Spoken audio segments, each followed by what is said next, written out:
So kabla muende kujivijari, pesa kwanza ya bodaboda iondoke, hiyo yaendelee mwenyewe. Na Mheshimiwa Rais, nishukuru watu wa M-Pesa, nimewasukuma sana.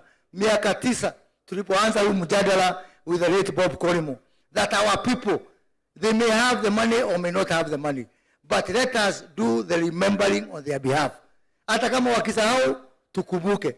Kitabu cha pili cha Petero, mstari sura ya 1, mstari ya 12, inasema wakumbushe hata kama wanajua. Na hii standing order ndio njia ya kuwakumbusha. Hata kama wanajua kutumia teknolojia, tutafuata hiyo mstari ya Biblia na tuwakumbushe hata wakati wanajua na hata wakati wamelala. Mheshimiwa Rais, mradi pia umewezeshwa na banki ambayo imesaidia sana, banki ya KCB. Lakini kabla nimuite mkurugenzi mkuu wa banki ya KCB, sijui kuna kampuni nyingine hapa pia wanatoa mkopo kwa watu wa bodaboda kwa 60%, na najua wako hapa. Sijui kama wataka kujitetea wakiwa upande huo ama sijui wale watu wako wapi. Usiseme sikuwapea nafasi, lakini kama wako, wacha nichukue nafasi hii kumualika mkurugenzi mkuu wa shirika la KCB Kenya, Anastasia Kimtai, atuambie ni lipi ametuleta.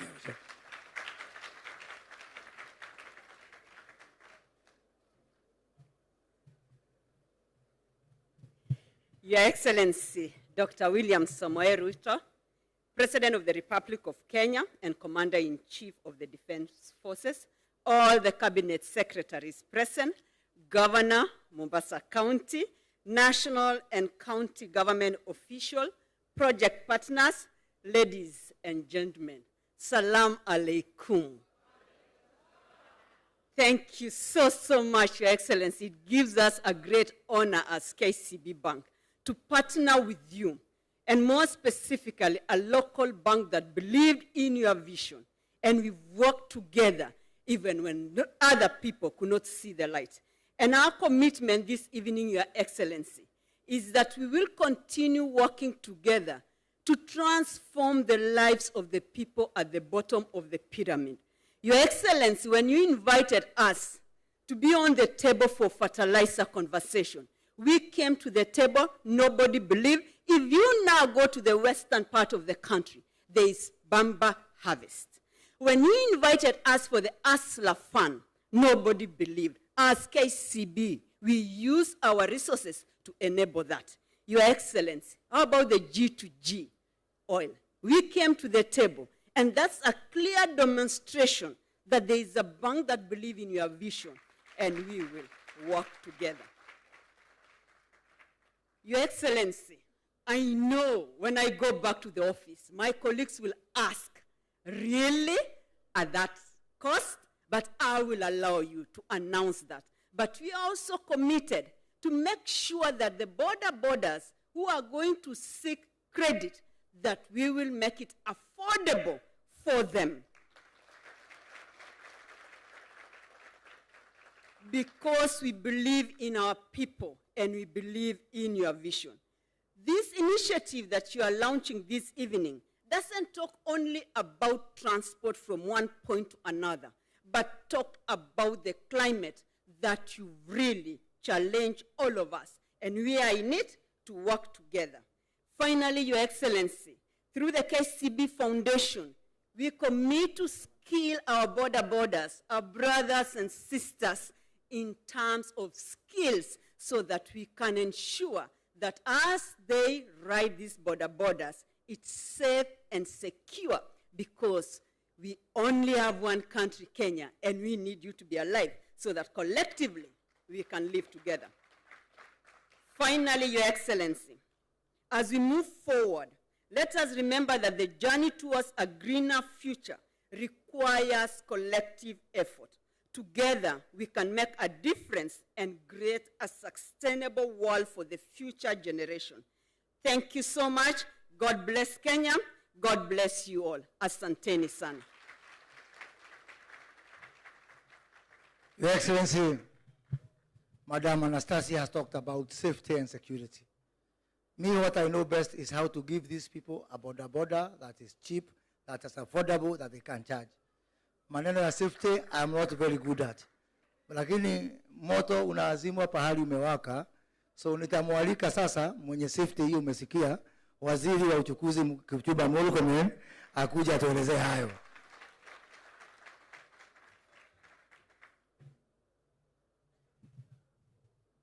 Mheshimiwa Rais, mawaziri wakiongozwa na waziri mwenzangu Moses Kuria, viongozi wenzangu wenye wako hapa na wananchi wote aswa wana bodaboda, amjambo.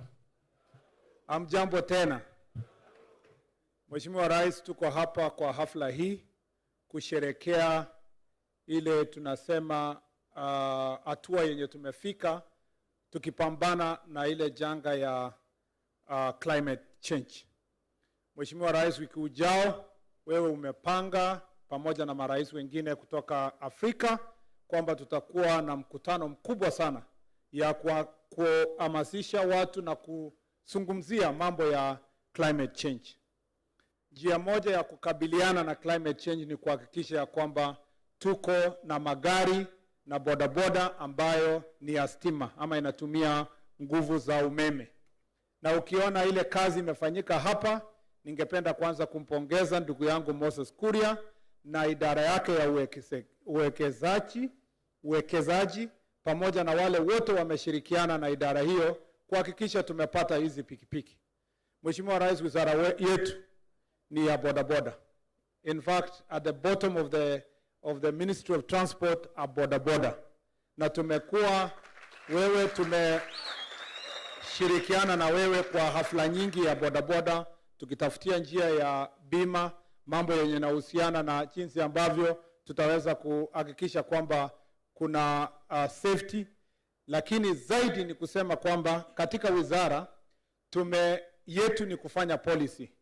Kazi ya Moses Kuria ni kutafuta investors. Policy ambayo tumeweka, Your Excellency, tuligazette a task force 2 weeks ago, ambayo kazi yake, hiyo task force sio ya wizara yetu peke yake. Kuna watu wanatoka wizara zote pamoja na county government. Kazi yao ni kuhakikisha ya kwamba tume-update ile inaitwa National Transport Policy, ndio tupate ile inaitwa E-Mobility Policy. Hiyo policy sasa ndio itaelekeza sisi kuona ni njia gani tutaweza kuenda kwa mambo ya charging, kama vile tunajua swapping stations, kwa mambo ya tutahakikisha aje ya kwamba yale mapikipiki ambayo sasa hivi yanatumia petroli itapenduliwa namna gani ifikie yale ambayo yanatumia umeme, na hao wakina bodaboda watasaidiwa aje wakati tunasafiri kwa safari hiyo kutoka bodaboda ile inatumia petroli kufikia ile ya umeme. Mheshimiwa Rais, hiyo task force iko na siku 180 days, and we will have a new law and a new policy which will guide e-mobility. And perhaps, Your Excellency, I have no doubt in my mind, we will be the first country in the continent of Africa and in most developing countries to have the e-mobility policy and e-mobility law. And we will be the leading nation because you have positioned yourself and our country to be the leading nation on matters e-mobility. Hiyo ni kusema kwamba tutakuwa nchi ya kwanza kuwa na sheria na kuwa pia na ile policy ya kuhakikisha mambo ya e-mobility. Mheshimiwa Rais, ingawa tunasherehekea sana hivi, na ninataka kupongeza kampuni ya Spiro. Mheshimiwa Rais, nataka kupongeza KCB Bank. Sio tu kwamba KCB wako kwa mambo ya bodaboda, lakini wanatusaidia pia sisi kwa mambo ya ujenzi wa barabara, na tunashirikiana pamoja, na ni furaha kwamba kuna mabenki kama hawa na wawekezaji wengine wa taifa letu ambao wanaweka msingi kwa mambo ya Wakenya. Mheshimiwa Rais, sio Safaricom peke yake imefanya hii kazi ya hapa.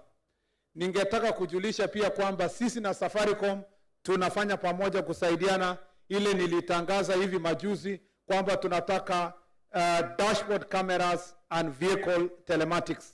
Your Excellency, we are waiting. The team from Safaricom are helping us to establish ways of monitoring our vehicles, and we have agreed with Safaricom that we will start with our high school buses to make sure that we give a model vehicles that are going to be able to be monitored by the government, but also by the schools themselves, to know how the cars are going to be driven and how our children are being carried. But even when we speak about these issues, Your Excellency, tunasema mambo mazuri, lakini niko na habari mbaya. Mheshimiwa Rais, tunapoteza watu 5,000 ambao umejulikana, watu 5,000 kwa maajali ya barabara. Na katika hawa watu 5,000 tunapoteza kwa ajali ya barabara, watu 3,000 wanachangiwa na sekta ya bodaboda. Kwa sababu tumepigana na road accidents kwa miaka mingi, wale ambao wako na magari, wale wako na matatu, wamezingatia zile kanuni ambazo tumeweka na ile ajali za barabara zimepungua.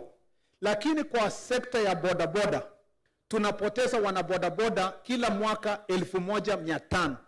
Na wao ni vijana ambao wako chini ya miaka 35. Wale tungetegemea kugusa uchumi wetu kwenda mbele. Wale ambao wanabebwa kwa hiyo bodaboda ambaye pia tunawapoteza ni 1,000. Nambari inafika, hawa ndio wanaitwa pillion passengers. Tunapoteza 1,000. Inafika 2,500. Alafu watu ambao ni pedestrians wanatembea kwa barabara ambao wanagongwa na bodaboda ni 500. Yote inakuwa 3,000 people that we lose every year because of road accidents caused by a bodaboda sector. This is not good news. If you go to almost every hospital in the country, yenye iko na ward, there is a special ward now being called bodaboda ward. Yenye iko na watu wenye wameumia kwa ajali ya barabara. Hata kama tunasherekea mambo yenye tunasherekea hapa, ningependa kuwaomba katika sekta hii ya bodaboda, na washukuru Spyro kwa sababu nilionyeshwa ile motorbike yao iko na speed governor na pia iko na teknolojia ya kuonyesha ule mtu wa bodaboda anakimbia kwa mbio gani na ako upande gani. Mheshimiwa Rais, ile sekta hii yenye tukitaka kupunguza ajali za barabara na kuokoa taifa letu, uchumi yetu na maisha ya watu wetu, mimi nawaomba ninyi ndugu zangu ambao uko mwa bodaboda sekta, wale wanakufa zaidi kwa hii ajali za barabara ya bodaboda sio hata wananchi wengine, ni nyinyi wenyewe. Na ningependa tuzingatie kanuni za barabara za kuhakikisha kwamba tuko na safety, ndio sisi tuweze tukatembea na tupate nchi ambayo iko health.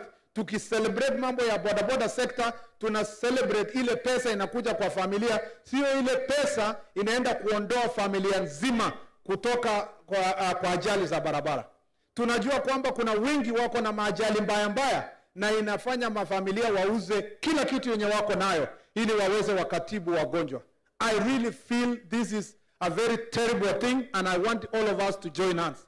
Mheshimiwa Governor, tumekubaliana kwa wizara yangu ya kwamba tutaleta mswada yenye tutajadiliana sisi pamoja na county governments. We would like the regulation of transport in the bodaboda sector, because it's a last mile form of transport, to be transferred to county governments with the support of national government, so that the problem is sorted at a local level by county governments. And we are ready even to find special grant and conditional grant that will go specifically to that function to be managed by county government, so that we can get better results insofar as dealing with accidents in the bodaboda sector is concerned.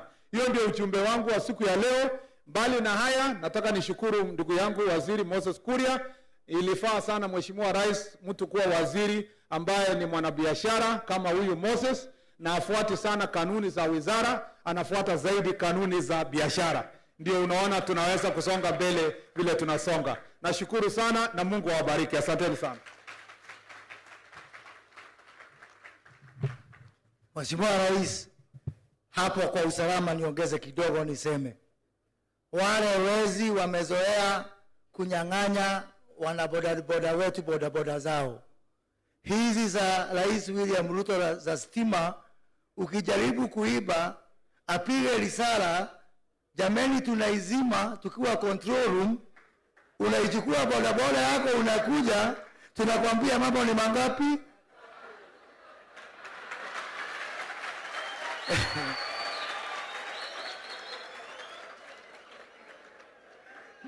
Nichukue hii fursa kumwalika, najua muda umetubana, lakini nisipomwalika dadangu Aisha Jumwa hapa katika hilo baraza la mawaziri, ile kisirani nitapata.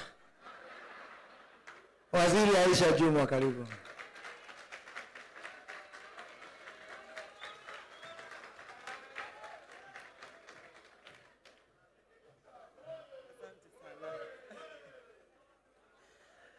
Mheshimiwa Rais wa Jamhuri yetu ya Kenya, Daktari William Ruto, Gavana wa Mombasa, Spika wa Seneti, mawaziri wenzangu, partners wetu ambao wamefika mahali hapa, wana shughuli na wageni wetu wa heshima wa leo, wana bodaboda, hamjambo. Hamjambo. Kwa sababu ya muda umeenda sana, mimi nataka nichukue nafasi hii nimpongeze rais wa Jamhuri yetu ya Kenya.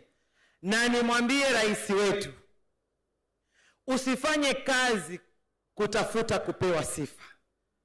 Wewe fanya kazi, sifa zitakufuata. Hata wakikataa, sifa zitakufuata.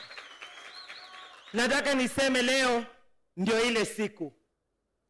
Kama wengi walivyokuwa wakisubiri wakisema haitawezekana, leo imewezekana. Mheshimiwa Rais, mimi furaha yangu kubwa ni kwamba pia sisi hatujaachwa nyuma. Tukiangalia hizi reflectors za blue t-shirts and capes, sisi pia tuko. Na mimi nataka niwapongeze sana. Hakuna kitu ambacho hakiwezekani. Kitu ambacho hakiwezekani ni kile hakijafanywa. Kwa hivyo mimi nataka niseme, Rais, unatenda yale yote ulioahidi, na mimi nafurahi kuwa associated na serikali yako, na pia ninafurahi kwa sababu ahadi zote ambazo umetimiza zimeendelea, ulizoahidi zimeendelea kutimizwa. Na hii ya pikipiki ya umeme tulikuwa tunaingoja kwa hamu. Kama nilivyosema, ambalo haliwezekani ni lile ambalo halijafanywa. Hizi pikipiki zimeendana kabisa na ile shughuli kubwa ambayo rais wetu kuanzia siku ya Jumatatu atazindua rasmi, ile conference ama summit ya tabia nchi, climate change. Kwa hivyo mimi nataka nimshukuru rais na nimuombee Mungu akupe nguvu. Na pia vile vile nataka niwaambie hivi, mgema akisifiwa,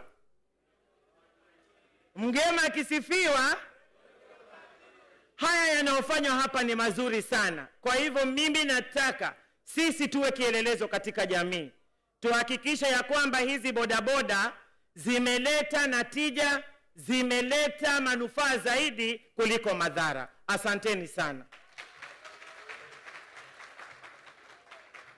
Mheshimiwa Rais,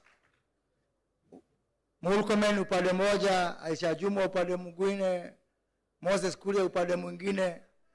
Sasa sisi zote ni ile tunaita damu moto. Na kwa baraza la mawaziri tuna mtu mmoja ambaye anatupoesha tukienda spidi sana.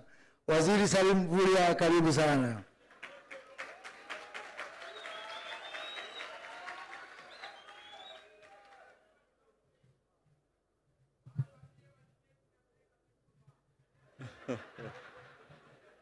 Mheshimiwa Rais Daktari William Samoei Ruto, mawaziri wenzangu, gavana na Mheshimiwa Spika, makatibu na viongozi, wanabodaboda na wananchi wote, asalamu alaikum. Bwana Yesu asifiwe.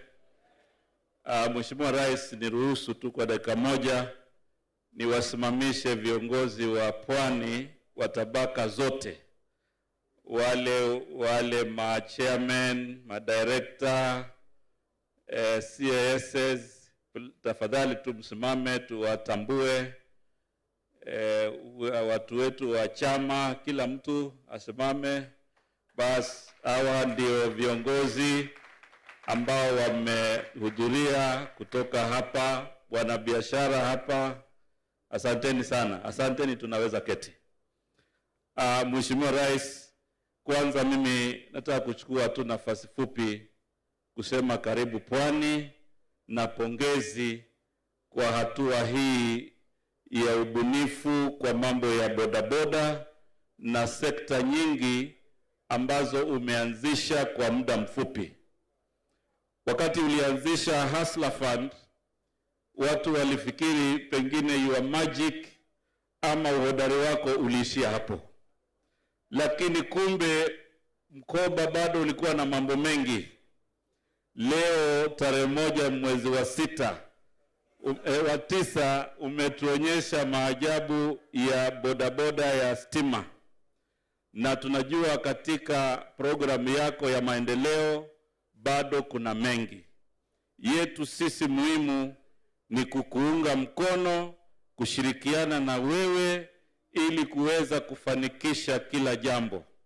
Sisi katika Wizara ya Uchumi Samawati na mambo ya baharini na madini, interest yetu kubwa katika mradi huu, tunataka kujua madini yale yanatengenezewa ile betri. Ndiyo tufanye ile value addition and mineral processing. Hiyo madini tuhakikishe next time hiyo betri inatengenezewa hapa Kenya. Kwa hivyo sisi, Mheshimiwa Moses Kuria, tutarudi tufanye uchunguzi. Tujue hii betri ni ya lithium, hii betri ni ya nickel, inatumia graphite, so that next time we are doing our mineral value addition and processing policy, we make sure that that mineral is developed here and we are able to do this in this country. Kwa hayo machache, mimi nataka pia kusisitiza Mheshimiwa Rais, hivi majuzi kumekuwa na kelele nyingi kwa sababu kuna watu wengi ambao hawataki ufanikiwe kwa huu muda mfupi. Mheshimiwa Rais, sisi tuko nyuma yako, tunakuunga mkono, Wakenya wanakuunga mkono. Funga masikio, usisikize kelele. Ile mambo ambayo umepanga kwa mpango wa Kenya Kwanza, tufanye kazi, tuinue uchumi wa Wakenya wote. Kwa hayo machache, asanteni na Mungu awabariki. Asante sana. Mheshimiwa, nikimalizia, Mheshimiwa Rais, sasa nitamwalika Speaker wa bunge ya Seneti ndio ameweze kumwalika governor lianze kutumalizia hiyo mkondo, na governor atakualika. Lakini niseme Mheshimiwa Rais, hii mambo yote Kenya inawezekana kwa sababu ya kitu kimoja. Kwa muda mrefu sasa tuko na rais ambaye anasikiza na ambaye anatimiza lile anaahidi. Yangu ni kusisitiza hapo, Waziri Mvurya amesema hawa watu kazana na wao macho kwa macho, omundu kumundu. Hawa makatel ambao wamezoea vijana wetu wabaki kwa umaskini miaka yote. Ya kwanza nitakuachia wewe, ya pili nitakuachia wewe, ya tatu ikizidikana unione kando. Asante sana, Mungu abariki. Speaker King.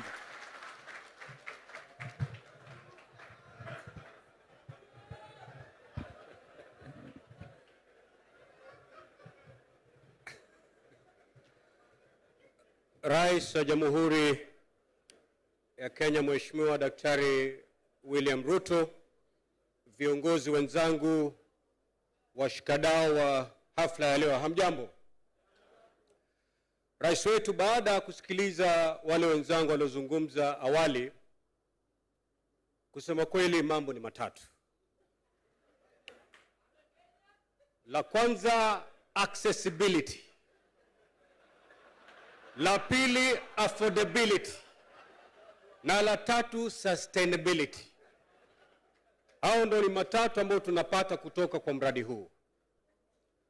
Your Excellency, one of the core pillars of the bottom-up economic transformation agenda, better known as the plan, one of the core pillars is the creation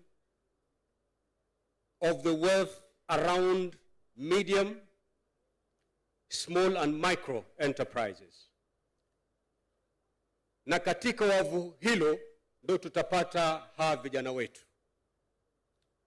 Wana bidii kubwa, wana kiu ya kusukuma uchumi, lakini changamoto kubwa ni kwamba they don't have affordable credit.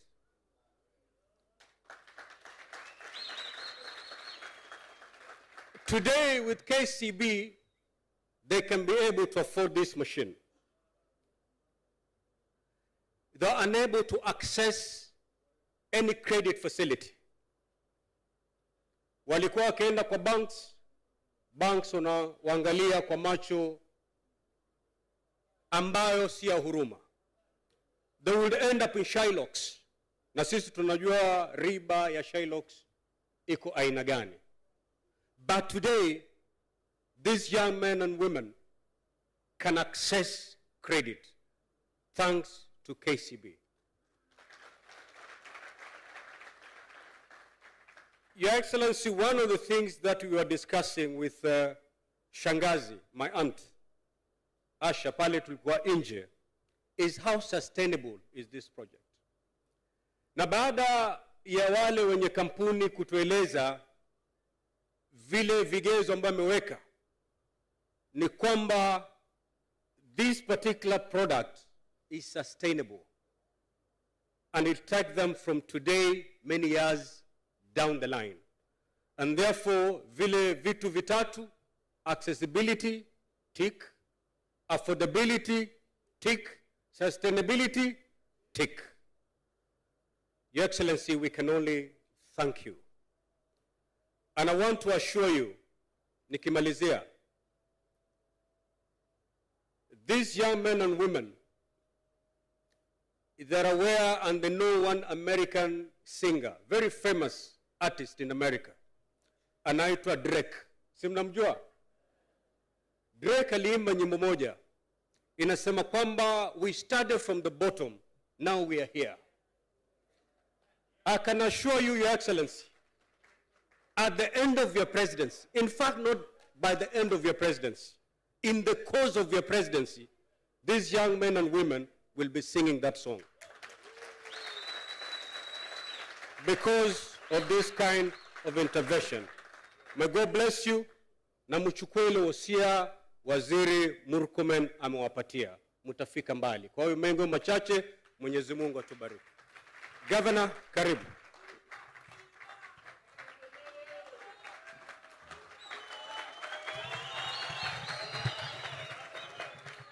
Asanteni. Salamu alaikum. Mungu mwema. Your Excellency, ukisikia fujo hawa jamaa ndo walinifanya mimi niwe gavana. Na nitaongea mambo yao nikimaliza. Lakini kwa sasa hata mimi pia unajua sasa hivi Kenya tunaenda mambo matatu peke yake. Hata mimi pia yangu si mengi, ni matatu peke yake. Ya kwanza mimi nilikunong'onezea, Your Excellency, nikakwambia ya kuwa hii mambo ya e-mobility ni lazima kuwe na national legislation, sheria. Na mimi nashukuru nimesikia Waziri Murkomen, he has taken the right step. Lazima kuwe na sheria ili iweze kuwachunga wale wenye fanya biashara na pia vile kuwachunga hawa waungwana. Kama serikali ya county, sisi tuko tayari kuweza kuwasaidia. Kama kuna sehemu mnahitaji mambo ya charging stations na exchange stations, tuweze kuhakikisha ya kuziweko kwa wingi. Pia vile Your Excellency, hawa bwana, ili jambo limeweza kuanzishwa hapa Mombasa. Itakuwa ni jambo la aibu kama na sisi kama county 001 tutakuwa sio wenye kuendeleza mstari huu. Kwa hivyo kama serikali ya county ya Mombasa, kwanza Department ya Public Health, Department ya Inspectorate na Department ya Revenue, pikipiki zao sasa tunatoa amri zitakuwa ni electric ili tuweze kwenda sambamba na dunia nzima. Pili, Your Excellency, mabwana, na mimi pia sijui niseme ya kwa na, lakini pia nikisema nisi vibaya, sio? Mabwana, Your Excellency, they made me who I am, and I am forever indebted. Mimi nataka safari hii mulinipandisha pikipiki zile za petroli na pikipiki zile nyingine. Kwa hivyo mimi najitolea sub-county hapa katika Mombasa ziko 6. Kuna sako 6. Kila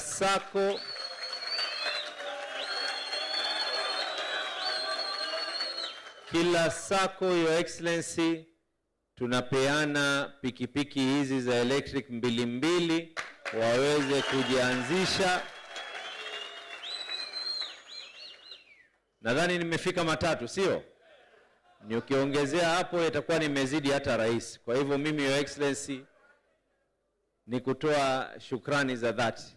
Na najua tuna mazungumzo ambayo kwamba tunazungumza na waziri, sitotaka tuyataje sana kwa hapa, lakini kilio changu na msimamo wangu kama gavana wa ungwana hawa ya kuwa sitokuwa gavana yule ambaye kwamba kama nazunguka na wewe sana, kila unapokwenda unasikia kwa tunaomba hiki.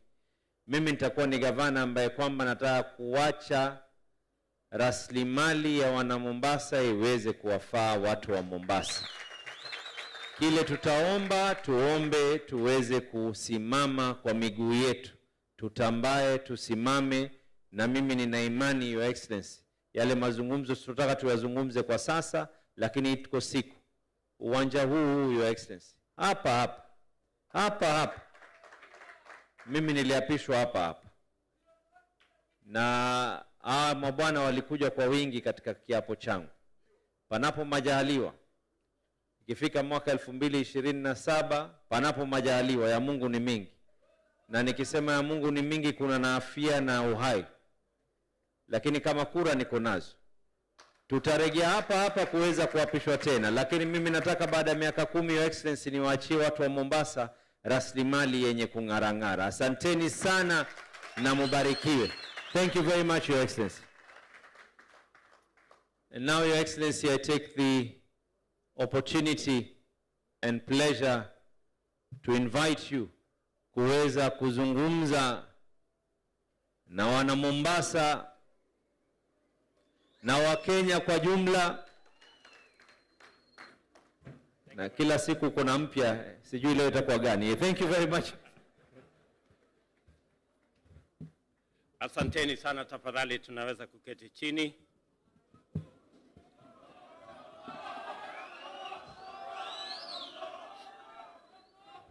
Asante sana. Sonkore yuko area lakini atulize kidogo.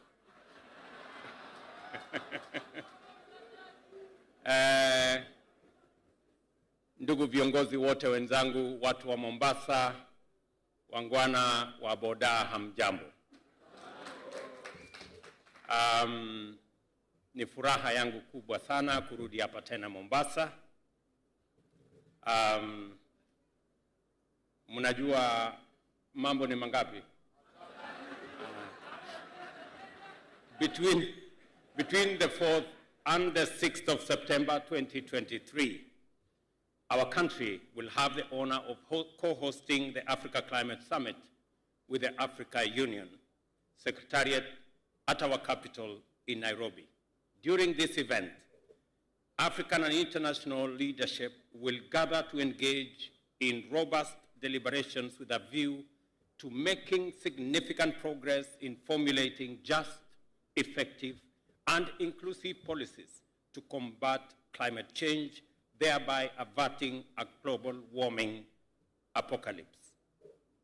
At the summit, we shall revisit various international instruments and commitments at the multilateral level in order to reach an understanding on the best ways of rallying together under a new compact aimed at achieving effective climate action on an ambitious global scale through a combination of social justice, economic transformation, unprecedented investment in a just transition to net zero by formulating strategies for effective action and inspiring environmental and climate action leadership.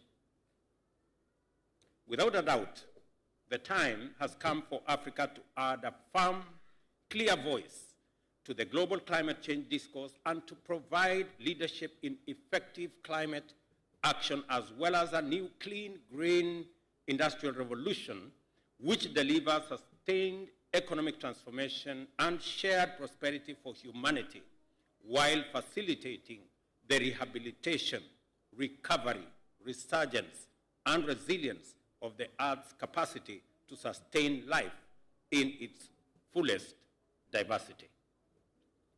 As I have said before, Africa is stepping forward as a united continent and one people to lead the next phase of global development by offering its unique endowments of abundance in natural resources, youthful and highly skilled human capital, and peerless green energy potential in the service of a new industrial age. We are the young green continent of the future, and the future is here with us. Next week, we announce to the whole world an agenda for ensuring that humanity thrives in this future while securing the Earth's ability to support biodiversity. The privilege to host this momentous event underscores Kenya's well-established global green growth and climate action leadership credentials and decade-long endeavor as a champion of environmental conservation and the protection of biodiversity. Since the first decade of our independence, we have been a consistent champion of the global environmental agenda, and today, environmental diplomacy remains a critical pillar of our foreign policy. Nairobi is the host city of the only United Nations headquarters in the Global South. The United Nations Environmental Programme, the focal point of multilateral environmental policy agenda, has its home in Kenya. Kenya's leadership of the global environment sector is not accidental. Neither is it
Thank you.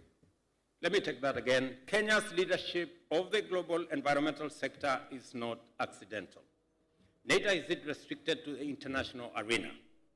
The people of Kenya are united in categorically committing in their determination to respect and sustain the environment for present and future generations. The constitutional commitment in Article 16.1(a) mandates the state to ensure the sustainable exploitation, utilization, and management of the environment, while under Article 69(1)(g), the state is further mandated to eliminate processes and activities that are likely to endanger the environment. Further, our National Economic Development Blueprint Vision 2030 sets out Kenya's ambition to transform into a highly industrialized, middle-income, country providing a high quality of life for all its citizens by 2030 in a clean and secure environment. In short, a strong commitment to the environmental sustainability as an essential feature of Kenya's national identity and a fundamental element of the National Development Agenda is firmly in our Constitution. This is why our bottom-up economic transformation agenda explicitly plugs into global environmental and climate change agenda through the bottom-up 3P agenda, which commits us to attend simultaneously to the people's well-being, the planet's ecological vibrancy, and the capacity of enterprises to generate profits sustainably. We take our commitments under the United Nations Framework Convention on Climate Change very seriously. Therefore, we remain firmly on course to meet the pollution reduction targets under the Paris Agreement. We are also taking decisive steps in our shift to zero emissions. As pertains to the environment, climate action, and ecological responsible industrialization, Kenya is in it for Kenya, for Africa, and for the world. We are doing it for our citizens and also for humanity.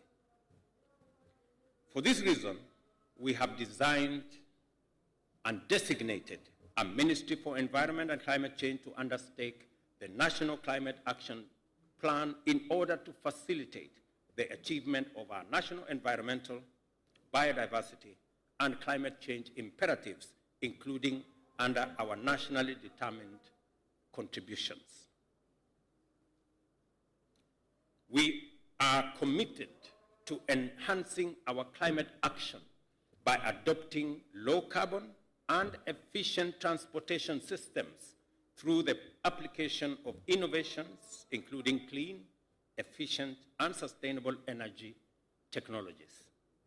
The bottom-up agenda for economic transformation identifies the adoption of electric mobility, or e-mobility, as a priority intervention to achieve the win-win outcomes of reducing greenhouse gas emissions, providing cheaper transport, and leveraging our large local and regional motorcycle market to build an electric motor vehicle industry. Motorcycles comprise the fastest growing form of transport in many countries. This fact has serious implications for climate change and air quality. Our continent now faces a tremendous CO2 emissions challenge owing to its huge two-wheeler internal combustion engine powered fleet.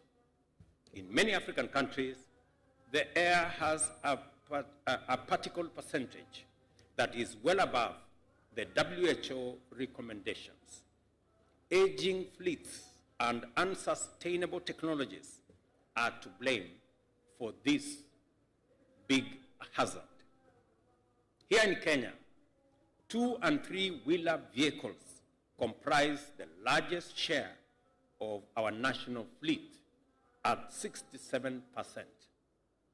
Our cities and urban areas are in danger of turning into heavily polluted and unhealthy places, placing millions of enterprising people at great risk.